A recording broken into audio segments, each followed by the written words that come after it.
California's Park Fire has destroyed over 360,000 acres. It's the largest California wildfire this year, and as of now, the 6th largest in state history. We're going to speak with Jay Tracy, CAL FIRE spokesperson at the Park Fire headquarters. And Jay, thanks so much for joining us here.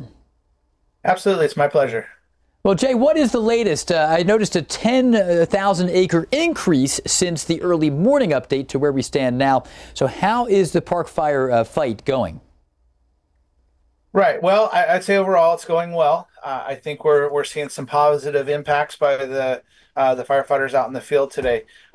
So we had this morning just over 368,000 acres. I know we do have a FIRIS aircraft over the fire that is kind of constantly updating that square, the acreage, I should say, and the footprint of the fire. It's a hard number to go off for sure because of just making sure that we want to have the most accurate and up-to-date information for you. We still sit at about 12% containment. Hopefully those numbers will change here for the better this afternoon as we get into the evening transition here. And what are the biggest challenges for this particular wildfire? Is it the wind and the heat or the terrain? Well, that's a good question. And honestly, any wildland fire is driven predominantly by three major factors. It's the fuel, the weather, and the topography. And so if the fuel is ripe for a fire to take seat and take off, and you have the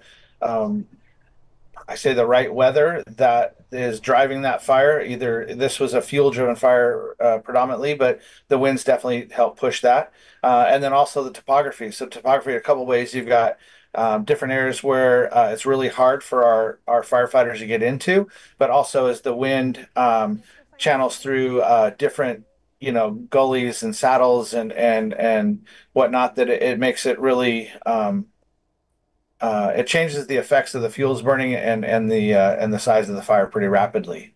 I know it's not as hot as it had been. We've gotten a little relief. We certainly run warm in this part of the country this time of the year.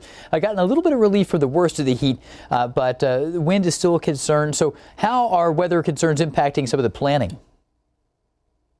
Sure. Well, we have a meteorologist on the team here that is constantly keeping up to date as best that he can with the local weather, and then the larger kind of surrounding area influences, high pressure systems, low pressure systems, and that sort of stuff. To be honest with you, that's way above my pay grade and my comprehension level. But basically, we've been told that the weather that we saw Saturday and continued through Sunday has kind of continued in today, but we have seen some warming and an increase in winds. So a couple of things happen when we see the increase in winds. It'll blow some of that smoke away, but it allows the sun to heat up the ground and those fuels and make them more receptive to fire. And so we're seeing some winds today, but then also, again, if a fire does take off, it's going to be driven by that wind.